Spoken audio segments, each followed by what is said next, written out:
Pemirsa, longsor terjadi di sejumlah tempat di Kabupaten Karo, Sumatera Utara.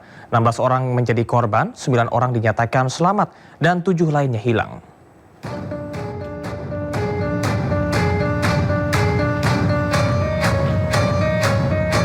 Hujan deras dan angin kencang mengakibatkan tanah longsor di sejumlah tempat di Kabupaten Karo, Sumatera Utara. Salah satunya longsor terjadi di Desa Semangat Gunung, Kecamatan Merdeka, Kabupaten Karo, Sabtu kemarin. Akibatnya sebanyak 16 orang menjadi korban. 9 orang diantaranya dinyatakan selamat, sementara 7 lainnya hilang. Setelah dilakukan pencarian, salah satu korban hilang berhasil ditemukan dalam kondisi meninggal dunia dan langsung dibawa ke Rumah Sakit Umum Kabanjahe. Kemarin, tanggal 23 November, sekitar pukul 6 sore. Nah, ini kita lihat sekarang alat berat untuk melakukan evakuasi dibantu oleh pemadam kebakaran untuk upaya mencari korban. Sampai saat ini yang kita temukan 1 orang sedang dibawa ke Rumah Sakit Umum Kabanjahe. Identitasnya mungkin akan menyusul kita. Berarti sampai saat ini Pak, untuk korban sendiri tinggal berapa lagi nih Pak? Dari laporan yang sampai ke kita kemarin itu ada 7 yang dinyatakan hilang, 1 sudah kita temukan. Berarti tinggal 6 lagi nih Pak? Demikian. Di lokasi kejadian tampak material longsor menutupi semua badan jalan penghubung antar Desa Semangat Gunung dengan Desa Dulu. Dari Kabupaten Karo, Sumatera Utara, Eka Hetriansyah, iNews melaporkan. Gunung Lewotobi laki-laki kembali erupsi tinggi, kolom abu 1000 meter disertai gemuruh dan juga getaran. Gunung Lewotobi laki-laki di Nusa Tenggara Timur kembali erupsi. Tinggi kolom abu teramati sekitar 1000 meter di atas puncak. Gunung Lewotobi laki-laki berada pada status level 4 atau awas. Masyarakat di sekitar Gunung Lewotobi laki-laki diimbau tidak melakukan aktivitas 7 km dari pusat erupsi.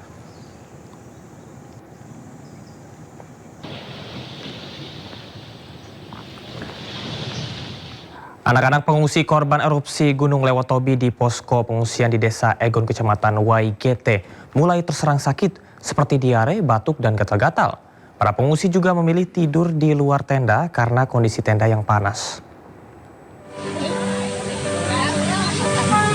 Sejumlah anak-anak dan balita korban erupsi Gunung Lewotobi laki-laki yang berada di pengungsian mulai terserang berbagai penyakit. Mulai dari diare, batuk pilek, infeksi saluran pernafasan hingga gatal-gatal. Mereka tinggal di posko pengungsian Desa Egon, Kecamatan Waigete, Sika, NTT. Bahkan para pengungsi memilih untuk tidur di luar tenda karena kondisi tenda yang panas dan sumpek. Seorang pengungsi mengatakan sudah 2 hari anaknya diare dan muntah-muntah. Meski sudah diberi obat namun tak kunjung sembuh. Kenapa ini, Mam?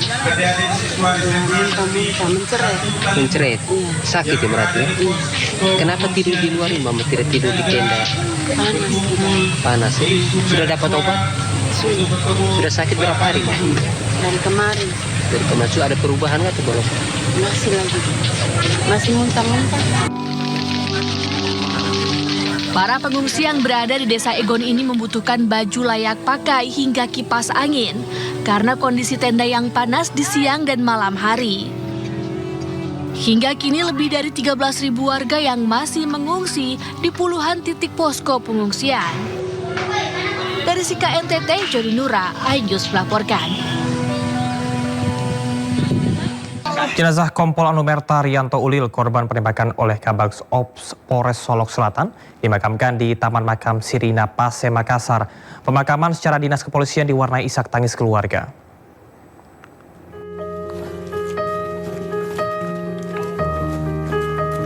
Jenazah almarhum Kompol Anumerta Rianto Ulil dimakamkan di Taman Makam Sirina Pase, Biringkanaya, Makassar, Senin siang.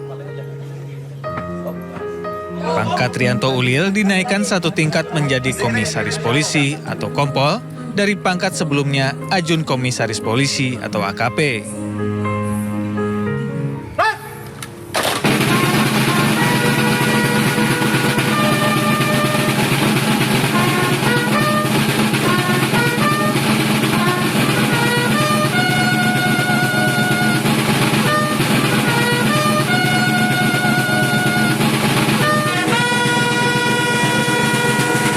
proses pemakaman dilakukan secara upacara kematian dinas kepolisian. Keluarga kerabat dan rekan kerja almarhum datang untuk melihat prosesi pemakaman. Kepolisian Polda Sulawesi Selatan yang bertugas melakukan penghormatan terakhir dengan menembakkan tembakan salvo ke udara.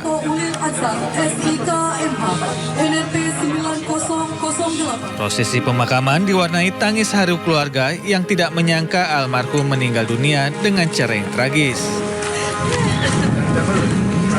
Ya kan mamanya yang mengandung, melahirkan, lalu membesarkan seorang diri. Tiba-tiba dipanggil dengan cara yang Sakit ya Pak ya. Pak, ini kan pelaku sekarang sudah ditersangkakan Pak. Harapan dari pihak keluarga ini apa Pak? Nah, tentu kita minta ke kepolisian terutama yang juga menegakkan aturan, ya tegakkan aturan dengan baik.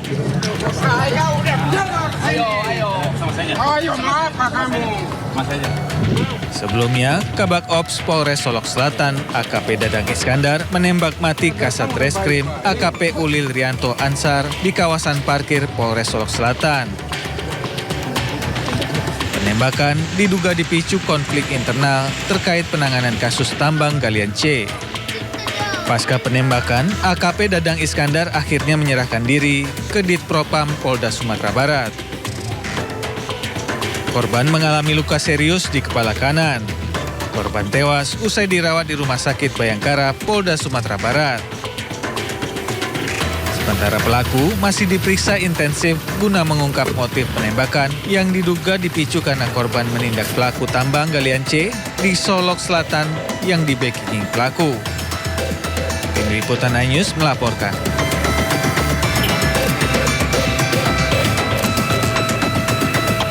Yang menewaskan AKP Rianto Ulil Ansor, Kasat Reskrim Polres Solok Selatan oleh AKP Dadang Iskandar, Kabak Ops Polres Solok Selatan.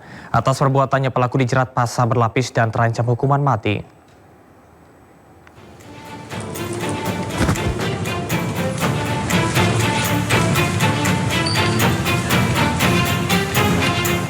Dugaan motif kasus polisi tembak polisi di Solok Selatan, Sumatera Barat terungkap.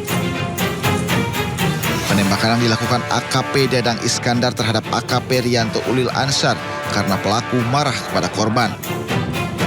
Hal ini disebabkan korban tidak mengindahkan permintaan pelaku untuk membantu rekannya yang ikut diamankan oleh korban dalam penertiban tambang ilegal galian C.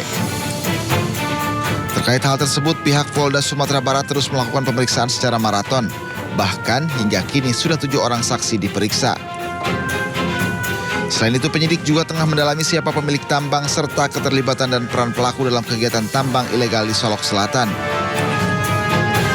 Terkait dengan motif kenapa yang bersangkutan melakukan adalah rasa tidak senang di mana rekanan pelaku ini dilakukan penegakan hukum oleh korban di Polres Solok Selatan. Sehingga ketika yang bersangkutan mencoba meminta tolong, kemudian tidak ada respon, selanjutnya yang bersangkutan melakukan penembakan. Ini sementara yang keterangan dari tersangka yang kita dapatkan. Tentu kami penyidik akan terus mendalami. Apa benar proses hukumnya terkait tambang? Ya, Artinya benar dia membacking salah satu tambang itu? ya, ini akan kita dalami kembali terkait dengan perannya di dalam kegiatan tambang ini akan kita dalami. Ya, yang bersangkutan minta tolong kepada Pak Kabak Ops untuk bisa membantu. Atas perbuatannya, selain terancam pemberhentian, tidak dengan hormat, tersangka juga dijerat pasal berlapis dengan ancaman hukuman mati. Dari Padang, Sumatera Barat, Budi Sunandar, iNews melaporkan.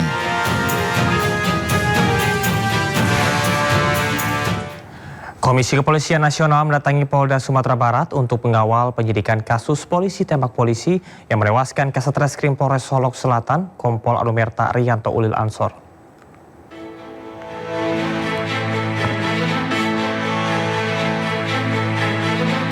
Komisi Kepolisian Nasional Kompolnas RI dipimpin Ketua Harian Irjen Purnawirawan Arief Wicaksono menyambangi Polda Sumatera Barat untuk mengawal kasus penembakan Kasat Reskrim Polres Solok Selatan Kompol Anumerta Rianto Ulil Ansor oleh koleganya AKP Dadang Iskandar.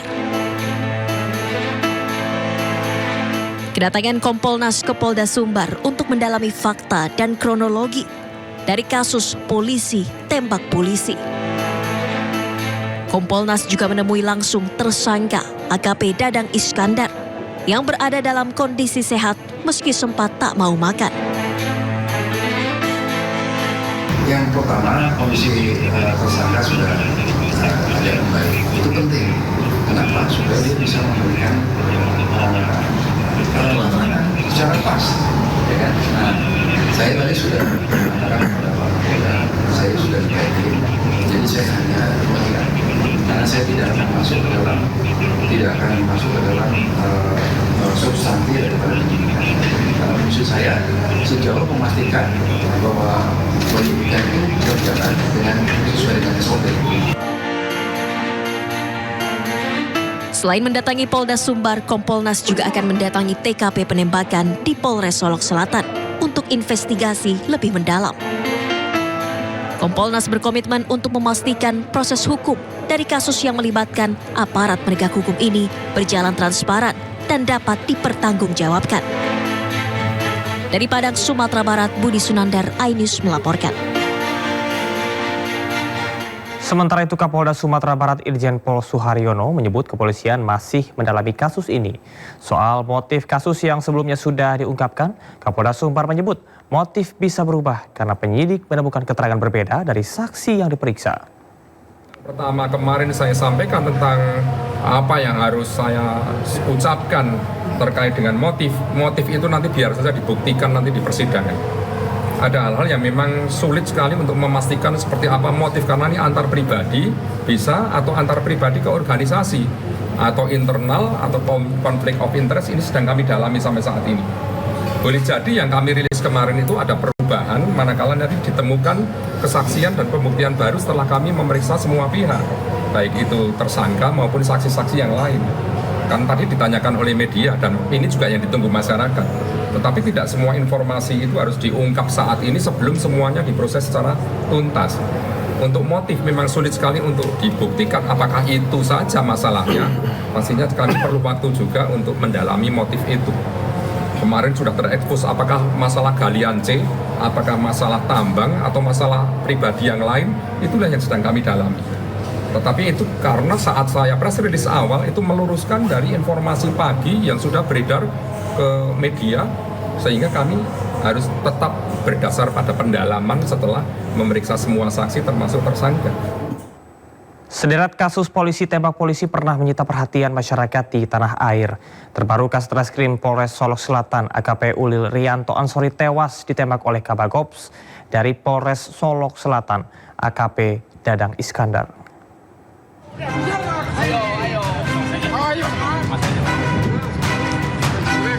Insiden kasus penembakan polisi oleh polisi terjadi di area parkir Polres Solok Selatan, Jorong Bukit Malintang Barat, Nagari Lubuk Gadang, Sangir Solok Selatan, Sumatera Barat.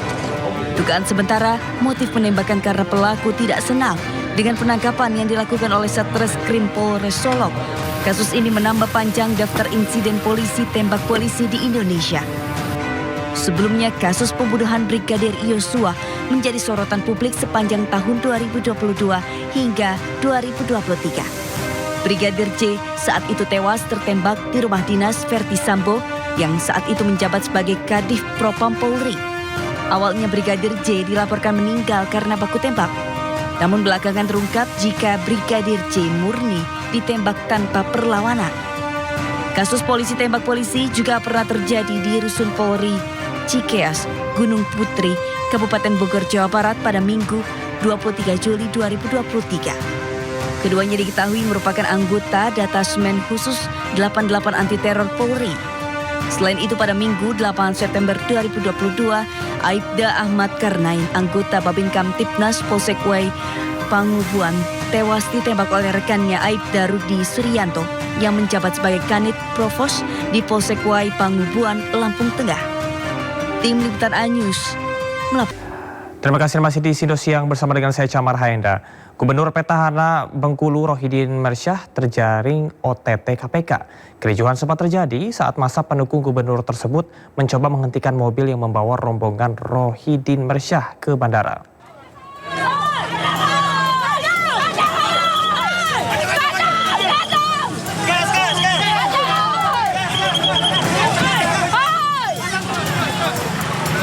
Massa pendukung gubernur incumbent Bengkulu Rohidin Mersyah sempat menghadang mobil polisi yang digunakan untuk membawa Rohidin Mersyah ke Bandara Fatmawati Bengkulu.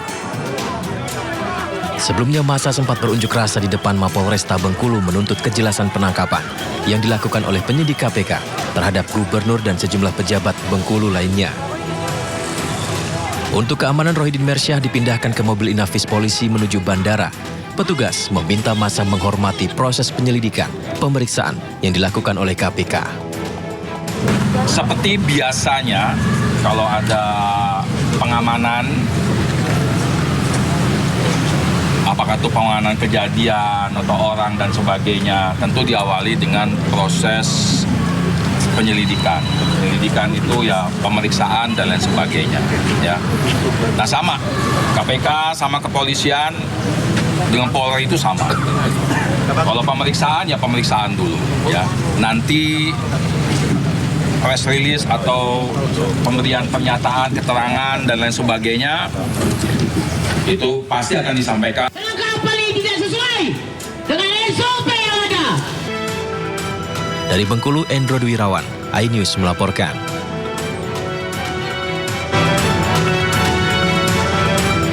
Gubernur Bengkulu Rohidin Mersyah terjaring operasi tangkap tangan atau OTT bersama dengan dua pejabat Pemprov Bengkulu.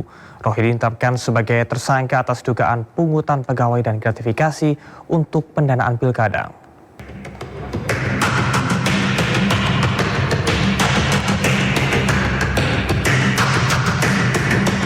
Komisi Pemberantasan Korupsi KPK resmi menetapkan gubernur sekaligus calon gubernur petahana Bengkulu, Rohidin Mersyah sebagai tersangka. Wakil Ketua KPK Alexander Marwata tekankan, operasi tangkap tangan KPK di Bengkulu terkait pungutan ke pegawai untuk pendanaan pemilihan kepala daerah. Dalam operasi senyap kemarin, KPK juga berhasil mengamankan total 7 miliar rupiah yang ditemukan di 4 lokasi berbeda. Adanya mobilisasi ya terkait dengan akan ikut sertanya yang bersangkutan tersangka petahana gubernur untuk mengikuti pilkada nanti pada bulan November yang hari Rabu nanti akan dilakukan pencoblosan. Terdapat dugaan penerimaan sejumlah uang oleh saudara EF alias AC selaku ajudan gubernur Bengkulu dan saudara IF selaku sekretaris provinsi daerah Bengkulu yang dimaksudkan untuk saudara RM selaku gubernur Bengkulu. Saat ini ketiga tersangka akan ditahan selama 20 hari pertama, terhitung sejak 24 November hingga 13 Desember 2024. Ketiganya dikenakan pasal 12 huruf E, pasal 12B Undang-Undang Pemberantasan Tindak Pidana Korupsi dan pasal 55 KUHP. Kuasa hukum Rohidin meminta KPK tidak menahan kliennya. Rohidin pun diharapkan bisa ikuti tahapan pencoblosan pada Rabu 27 November mendatang. Berdasarkan kesepakatan bersama antara Kapolri, Kejagung, KPK, itu tidak bisa memberikan proses hukum terhadap paslon. Nah buktinya sekarang ini pada saat injury time, masa tenang, paslon diperiksa, kemudian nggak balik lagi. Kalau pemeriksaan nggak ada masalah. Cuma soalnya setelah diperiksa, ya kembalikan loh. Bukan soalnya dibawa ke Jakarta. Berhenti. Berhenti, weh. Ini mobilnya kuncinya kontak ini. Berhenti. Turun, berhenti. Jangan turun dah. Selain Rohidin, KPK mengamankan 2 orang lainnya, yaitu Isnan Fajri selaku Sekretaris Daerah Provinsi Bengkulu dan Efriansyah selaku Ajudan Gubernur Bengkulu. Sebelum dibawa ke Jakarta, ketiganya terlebih dahulu diperiksa di Polresta Bengkulu. Tidak hanya ketiga tersangka, Polresta Bengkulu juga sempat mengamankan sejumlah kepala dinas Pemprov Bengkulu. Tim Liputan, iNews melaporkan. Metro Jaya bersama dengan Kodam Jaya menggelar apel gabungan operasi Mantap Praja pengamanan Pilkada 2024 di wilayah Jakarta. Apel digelar di lapangan Silang Monas, Jakarta Pusat. Apel operasi Mantap Praja pengamanan Pilkada Jakarta 2024 dipimpin langsung oleh Kapolda Metro Jaya Irjen Karyoto, Pangdam Jaya Maijen Rafael Granada Baai, dan pejabat Gubernur Jakarta Teguh Setiabudi. Lebih dari 88.000 personel gabungan diterjunkan dalam operasi Mantap Praja Jaya untuk mengamankan pelaksanaan Pilkada serentak 2024. Operasi Mantap Praja Jaya digelar selama 140 hari. Personil yang terlibat akan disebar di 31.000 tempat pemungutan suara atau TPS di wilayah hukum Polda Metro Jaya. Dalam apel Mantap Praja Jaya juga dihadiri oleh sejumlah pejabat daerah hingga Kapolres. PJ Gubernur Provinsi DKI Jakarta, Kapolda. Bahwa sampai saat ini alhamdulillah ya situasi secara umum sangat kondusif. Kita dapat melihat dari apa yang telah diterima oleh Bawaslu. Ini kalau tentang pelanggaran di wilayah hukum DKI ada 7 yang dilaporkan. Yang kemarin mungkin rekan-rekan paham ada beberapa kali demo-demo juras tentang salah satu paslon yang dianggap melanggar suatu peraturan. Tapi ini pun sampai saat ini masih dirasa sangat-sangat kondusif, belum menjadi sebuah gangguan. Bahwa Kodam Jaya backup penuh Polda Metro Jaya dalam rangka pelaksanaan pilkada ini ya, dengan sandi operasi Mantap Praja Jaya tahun 2024. Semaksimal mungkin kita amankan DKI Jakarta, dan saya himbau kepada seluruh masyarakat DKI Jakarta, Provinsi DKI Jakarta, mari sama-sama kita jaga berlangsungnya ini pilkada dalam keadaan aman, tertib, dan damai. Yang perlu menjadi perhatian kita bersama antara lain adalah bagaimana kita menjamin keamanan pada tahapan pemungutan dan penghitungan suara, penguatan sinergi antara jajaran TNI, Polri, dan pemerintah Provinsi DKI Jakarta, pengawasan yang transparan dan adil, dan pastinya juga adalah bagaimana kita bersama mendorong partisipasi aktif masyarakat.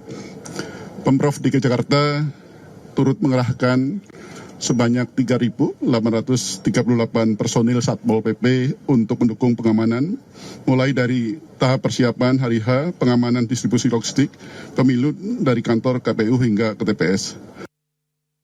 Kami dari KPU mengapresiasi apa yang dilakukan oleh Polda Metro Jaya dan Kodam Jaya, terutama dalam apel kesiapan gabungan TNI Polri, dan tentu saja terima kasih juga kepada Pemprov Provinsi DKI Jakarta yang sudah memfasilitasi proses pelaksanaan pemilu tahun 2024 ini dan pilkada, dan kami menyatakan KPU siap untuk melaksanakan pemilu 27 November yang akan datang. Memasuki masa tenang pilkada, ratusan alat peraga kampanye pasangan calon gubernur Jakarta pagi tadi ditertibkan petugas di sepanjang Jalan Protokol Jakarta Pusat. Pembersihan APK merupakan tindak lanjut dari penertiban yang digelar serentak oleh Bawaslu bersama dengan Pemprov DKI.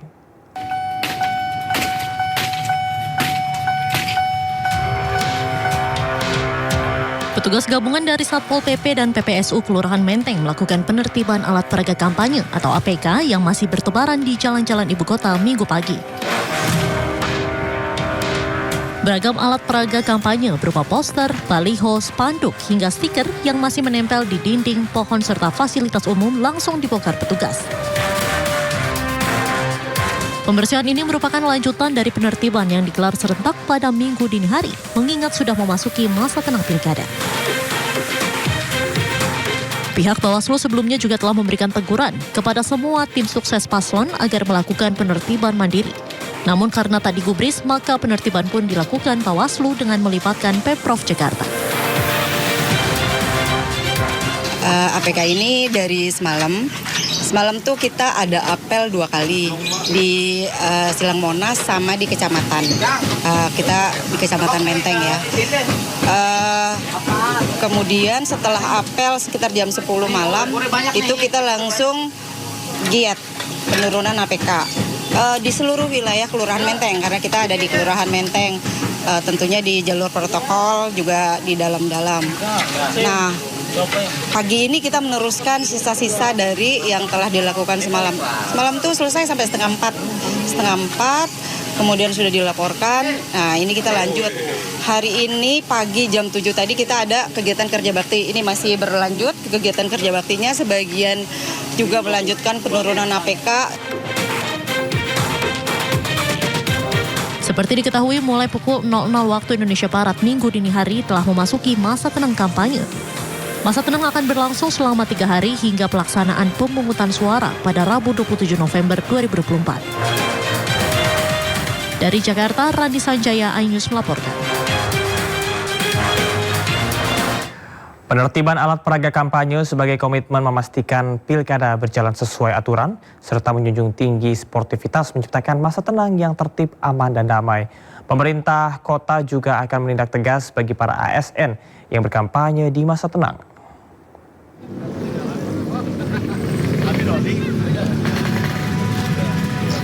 Sejumlah alat peraga kampanye atau APK di sepanjang Jalan Raya Ahmad Yani, Kecamatan Bekasi Selatan, Kota Bekasi, Jawa Barat, mulai diturunkan oleh Bawaslu Kota Bekasi pada Minggu dini hari tadi.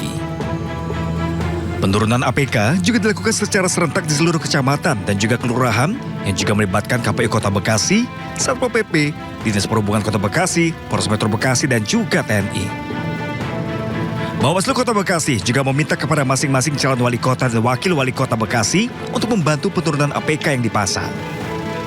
Untuk sementara ini APK yang sudah ditertibkan ya, nantinya ditaruh di masing-masing kecamatan ya, maupun juga nanti di masing-masing kelurahan. Nantinya ada jangka waktu, kami juga menghimbau ke seluruh paslon ya, maupun juga tim kampanye maupun juga tim sukses untuk dapat diambil ya. Ada jangka waktunya, jika tidak diambil berarti nantinya berhak ya untuk kami tertibkan ya, ataupun kami musnahkan.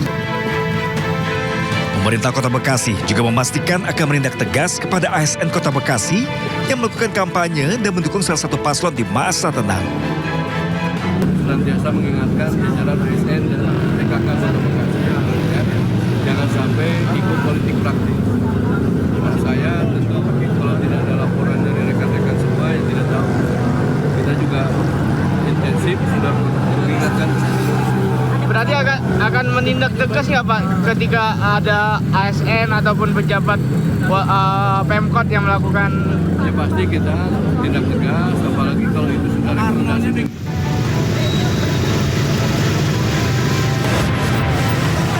Bergeser ke Jawa Timur, tepat di pukul 12 malam, Komisi Pemilihan Umum Jawa Timur bersama Satpol PP menertibkan seluruh alat peraga kampanye atau APK paslon yang berkontestasi dalam ajang Pilkada Serentak 2024. Penertiban mulai dari Jalan Panglima Sudirman menuju Jalan Darmo Surabaya. Tidak hanya petugas KPU dan Satpol PP, penertiban juga dibantu seluruh pendukung masing-masing paslon. Penertiban merupakan bagian dari upaya untuk menciptakan masa tenang yang kondusif menjelang pencoblosan Pilgub Jatim pada 27 November mendatang. Tim Liputan iNews melaporkan. Menjelang pemungutan suara pada Pilkada Serentak 2024, Komisi Pemilihan Umum Jakarta meninjau sejumlah persiapan logistik dan seluruh kesiapan logistik pada Pilkada Jakarta 2024 akan dikumpulkan di kantor kecamatan setiap wilayah.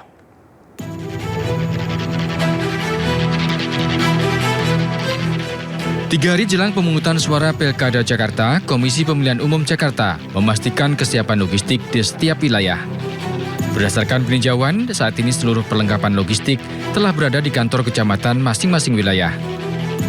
Perlengkapan logistik Pilkada nantinya akan didistribusikan ke PPS sehari menjelang pemungutan suara. Seluruh logistik pilkada di DKI Jakarta ini posisinya sudah berada di gudang masing-masing kecamatan. Nah, di tiap kecamatan ini nantinya ketika H-1 itu akan didistribusikan kepada PPS di kelurahan yang nantinya akan diturunkan ke TPS masing-masing. Sehingga nanti di H-1 logistik pemilu ini sudah ada di TPS masing-masing. Pihak KPU Jakarta telah berkoordinasi dengan pihak kepolisian terkait pengamanan gudang logistik Pilkada Jakarta di setiap kantor kecamatan. Dari Jakarta, Hendri Aprilia, Indra Purnama, iNews melaporkan. 2 hari jelang pilkada serentak, pengiriman logistik di sejumlah daerah terus dikebut. Salah satunya di Kabupaten Sampang, Madura yang harus melalui jalur laut. KPU Sampang harus menyewa perahu milik nelayan untuk mengangkut kotak suara logistik ke Pulau Desa Mandangin dengan jarak tempuh 1,5 jam.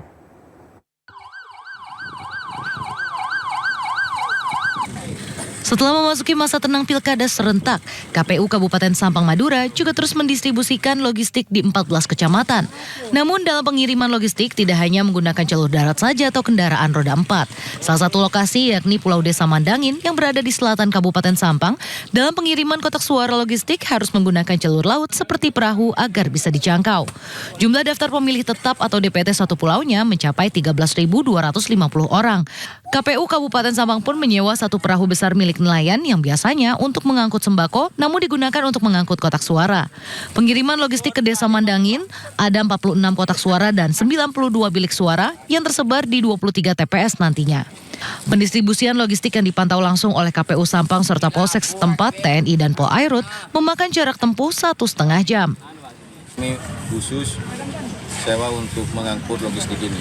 Kalau kotak kita itu tertutup ya, di dalam kotak itu dibungkus plastik dan di luar dibungkus plastik lagi. Dan tadi di kapal ditaruh paling bawah dan selain itu sudah siap terpal dan air nggak akan masuk ke dalam. Aman lah, walaupun hujan aman. Kotak suara dan bilik suara yang dikirim dibungkus plastik ganda agar tidak rusak saat sampai di lokasi. Dari Sampang, Jawa Timur, Fatur Rahman melaporkan. Pemirsa, Presiden Prabowo Subianto merampungkan kunjungan kenegaraannya ke sejumlah negara dan tiba di Indonesia hari Minggu kemarin.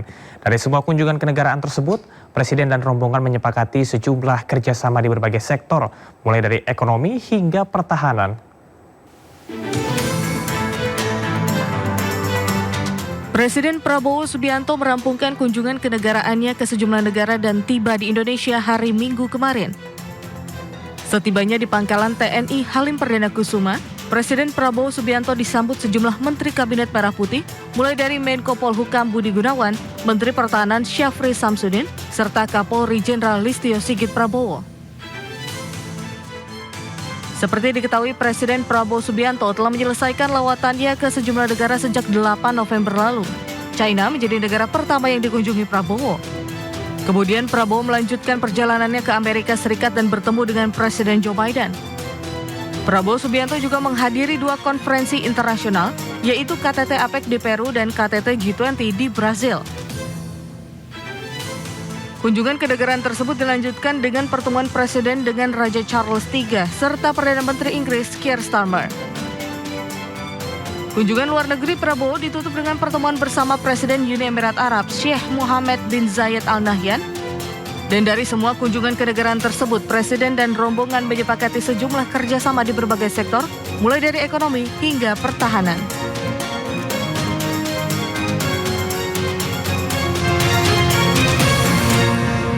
Pemirsa, kita langsung saja menuju ke Gedung Rupatama Mabes Polri Jakarta untuk mendengarkan konferensi pers Kapolri terkait persiapan pengamanan Pilkada serentak 2024. Kita pastikan terkait dengan bagaimana mengantisipasi terkait dengan wilayah-wilayah rawan yang memang sudah ada di dalam daftar pantauan kami, di dalam indeks kerawanan yang tentunya sudah kita persiapkan, ditambahkan tentunya dengan dinamika-dinamika terkini terkait dengan potensi-potensi kerawanan tambahan yang harus kita yakinkan bahwa semuanya bisa kita amankan. Tadi kita bicarakan terkait dengan bagaimana perbantuan dan dukungan kekuatan dari TNI terhadap penyelenggaraan, baik terhadap Polri dan juga terhadap KPU, dan tentunya ini semakin memperkuat apa yang kita harapkan. Dan tentunya hal-hal lain nanti akan disampaikan oleh Ketua KPU, Ketua Bawaslu, namun pada prinsipnya tentunya kita menghimbau kepada masyarakat, sebentar lagi kita akan melaksanakan kegiatan pencoblosan dan tentunya ini menjadi pilkada pertama serentak dalam sejarah Negara Kesatuan Republik Indonesia. Oleh karena itu tentunya kita mengharapkan bahwa masyarakat yang memiliki hak milih untuk bisa hadir dan tentunya kita menjadi pemilih-pemilih yang cerdas yang bisa memutuskan pilihannya berdasarkan apa yang menjadi pengamatan dan kemudian diputuskan dan tidak dipengaruhi oleh siapapun. Tentunya ini menjadi hal-hal yang tentu harus selalu kita ingatkan dan apapun hasilnya tentu harus bisa diterima baik oleh pendukung ataupun paslon sendiri. Jadi siap menang, siap kalah, dan yang paling utama adalah menjaga persatuan dan kesatuan di atas kepentingan kelompok, dan ini penting supaya stabilitas Kamtibmas sebagai syarat utama pembangunan terus bisa terjaga. Mungkin itu yang bisa kami sampaikan. Terima kasih. Wassalamualaikum warahmatullahi wabarakatuh. Silakan. Terima kasih Pak Kapolri. Assalamualaikum warahmatullahi wabarakatuh. Pak Kapolri, Ketua Bawaslu, Ketua DKPP, dan juga Pak Kasum TNI, teman-teman sekalian yang saya banggakan. Alhamdulillah, pagi sampai siang hari ini kami menyambut baik inisiatif dari Pak Kapolri dan juga kita senang pagi hari ini ketiga lembaga penyelenggara KPU, Bawaslu, dan DKPP bersama Pak Kapolri dan Panglima TNI dalam hal ini diwakili Pak Kasum bisa menyelenggarakan video conference bersama jajaran se-Indonesia tingkat provinsi dan kabupaten kota yang pada intinya pertama dari sisi KPU kami ingin menyampaikan pesan ke seluruh masyarakat teman pemilih bahwa secara teknikalitas penyelenggaraan KPU sudah sangat siap untuk menggelar pilkada serentak 27 Februari besok, 27 November besok, dan logistik sudah sampai ke daerah-daerah pemilihan, daerah-daerah yang pilkada, dan hari ini sampai besok akan didistribusikan ke TPS-TPS, dan kami sedang menyiapkan pendirian pengadaan TPS di semua TPS yang sudah ditentukan. Selain itu kami ingin juga memastikan semua tokoh masyarakat, semua pihak untuk mengajak masyarakat pemilih, semua kita untuk datang dengan keriangan, kegembiraan ke TPS pada tanggal 27 November menggunakan hak pilih kita dengan sukacita karena ini adalah bagian dari perayaan demokrasi kita, bagaimana kita memilih pemimpin kita. Mari kita sukseskan gelaran pilkada kita, pilkada serentak pertama di tahun 2024 ini setelah pemilu serentak kemarin. Kami ingin memastikan seluruh jajaran kami di tingkat provinsi, kabupaten, kota, kecamatan, kelurahan, desa, dan di setiap TPS sudah sangat siap melayani pemilih menggunakan hak pilihnya. Kami minta support dukungan seluruh pemilih dan juga partai politik dan seluruh pihak yang terlibat dalam pilkada ini, dan pada saatnya kolaborasi, konsolidasi semua pihak ini akan mengantarkan kita pada suksesnya gelaran pilkada serentak kita. Kita berharap 27 November berjalan dengan lancar pilkada kita dan akhirnya terpilih orang-orang terbaik di daerah masing-masing. Kita kawal bersama pilkada yang berkualitas, berintegritas, dan berlangsung secara damai. Demikian yang dapat saya sampaikan. Terima kasih. Assalamualaikum warahmatullahi wabarakatuh. Silakan Pak.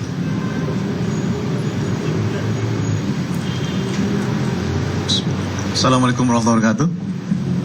Selamat pagi, salam sejahtera untuk kita semua. Teman-teman pers yang kami hormati, alhamdulillah hari ini diinisiasi oleh Mabes Polri, kami melakukan rapat persiapan terakhir untuk pemungutan suara dan penghitungan suara dan dihadiri oleh seluruh penyelenggara pemilu baik di tingkat provinsi maupun kabupaten kota. Kami berterima kasih pada Pak Kapolri dan Pak Panglima yang telah memberikan arahan kepada seluruh jajaran polisi dan TNI dalam membantu kesiapan penyelenggara pemilu. Tadi sudah disampaikan oleh Pak Afif seluruh kesiapan KPU di tingkat provinsi dan kabupaten kota. Dan kami juga telah berkoordinasi dengan Pak Kapolri beserta seluruh jajaran dari tingkat Kapolda sampai dengan Kapolres untuk melakukan mitigasi-mitigasi terhadap indeks kerawanan yang berpotensi terjadi di lingkungan provinsi maupun kabupaten kota. Dan kemudian dalam 3 hari ini bersama Polri seluruh Indonesia, baik Pak Kapolda, Pak Kapolres dan juga di tingkat Polsek, kami melakukan patroli pengawasan terhadap seluruh hal-hal yang tidak diinginkan terjadi pada pilkada kali ini, terutama praktek-praktek politik uang, pengarahan massa dan lain-lain, sehingga seluruh kendali, kontrol dan keamanan pada saat nanti pemungutan dan penghitungan suara dapat segera dapat ditangani jika terjadi hal-hal yang tidak diinginkan. Dan alhamdulillah sampai sekarang tidak ada laporan yang kemudian terjadi pergerakan massa dan lain-lain dari seluruh Indonesia. Dan kami berharap praktek-praktek politik uang dapat diredusir dengan adanya patroli pengawasan ini. Dan terima kasih kepada seluruh kesiapan penyelenggara pemilu di tingkat provinsi dan maupun kabupaten kota. Sekali terima kasih. Assalamualaikum warahmatullahi wabarakatuh. Selamat siang. Terima kasih Bapak Kapolri sudah menginisiasi untuk mengumpulkan 3 penyelenggara pemilu. Pagi ini saya berharap sekarang pendistribusian pemanggilan pencoblosan, kemudian pencoblosan dan penghitungan suara itu hal yang paling krusial. Dan di sini kemungkinan terjadinya pelanggaran-pelanggaran etik dan pelanggaran-pelanggaran hukum sangat mungkin. Karena itu saya berpesan kepada seluruh penyelenggara pemilu, baik KPU maupun Bawaslu dari terutama provinsi sampai di tingkat paling bawah. Mari kita bersama-sama menjaga integritas kita agar pilkada ini berjalan sesuai dengan harapan kita, berjalan penuh integritas dan beretika. Kalau teman-teman bekerja dengan baik, insya Allah tidak ada kerawanan-kerawanan keamanan yang terjadi. Itu saja. Terima kasih. Waalaikumsalam. Wassalamualaikum warahmatullahi wabarakatuh.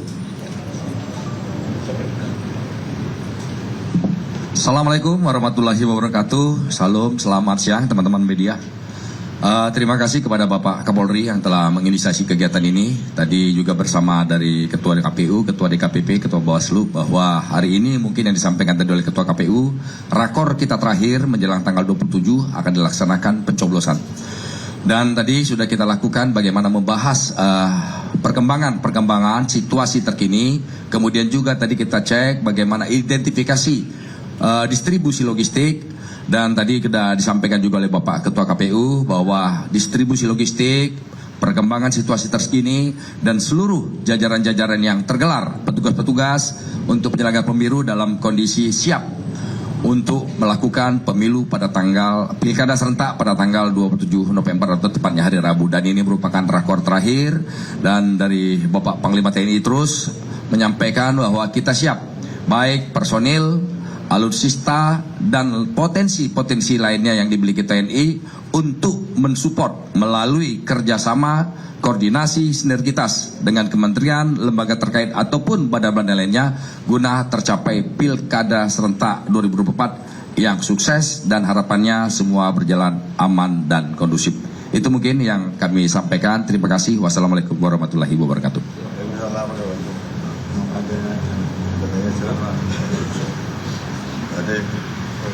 Cukup ya?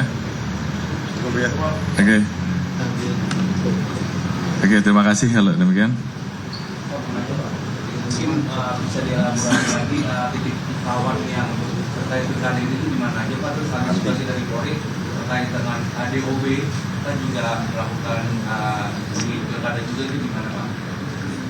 Baik, saya kira kita sudah memiliki indeks kerawanan pemilu baik yang dikeluarkan oleh Bawaslu maupun oleh BIK. Salah satunya wilayah-wilayah yang berada di timur, di wilayah Papua, dan juga wilayah-wilayah yang paslonnya hanya 2, dan juga wilayah-wilayah yang memiliki calon hanya 1 orang. Tentunya menjadi perhatian lebih. Di samping itu juga wilayah-wilayah terjauh, terluar, yang secara geografi tentunya akan mengalami sedikit kesulitan dengan distribusi logistik, dan juga tentunya pengawasan dari pengawas pemilu, sehingga tentunya kami semua telah melakukan telahan dan tentunya mempersiapkan untuk melaksanakan kegiatan pengamanan apabila ada potensi-potensi konflik atau potensi-potensi masalah yang terjadi di lapangan yang tidak dikehendaki. Saya kira beberapa hal yang secara umum bisa kita sampaikan. Terima kasih. Oke, cukup ya. Terima kasih ya. Ini buat Pak Kapolri sama buat KPU boleh buat Pak Kapolri, kan tadi ada daerah-daerah rawan itu ya Pak, ada apa atensi atau perintah khususnya untuk anggota yang menjaga di daerah-daerah yang rawan ini. Yang pertama untuk KPU sudah tahu mungkin Bawaslu ini kan sudah masuk musim hujan ya, dan daerah-daerah ini nanti kan juga ada bahaya longsor atau banjir dan segala macamnya saat pencoblosan. Kira-kira terkait pendistribusiannya sudah baik. Pemirsa, kita ke informasi selanjutnya. Dalam pertemuan bilateral dengan Uni Emirat Arab, Presiden Prabowo dan Presiden Mohammed bin Zayed Al Nahyan menyepakati sejumlah kerjasama mulai dari sektor industri, energi hingga pertambangan. Dalam pertemuan tersebut, Prabowo menyampaikan prioritas pemerintahan yang ia pimpin, terutama untuk menjamin keamanan dan ketahanan pangan. Indonesia dan Uni Emirat Arab sepakat melakukan pertukaran nota kesepahaman atau Memorandum of Understanding dalam sejumlah bidang. Kesepakatan tersebut tercapai melalui pertemuan Presiden Republik Indonesia Prabowo Subianto dengan Presiden Uni Emirat Arab Mohammed bin Zayed Al Nahyan Sabtu waktu setempat.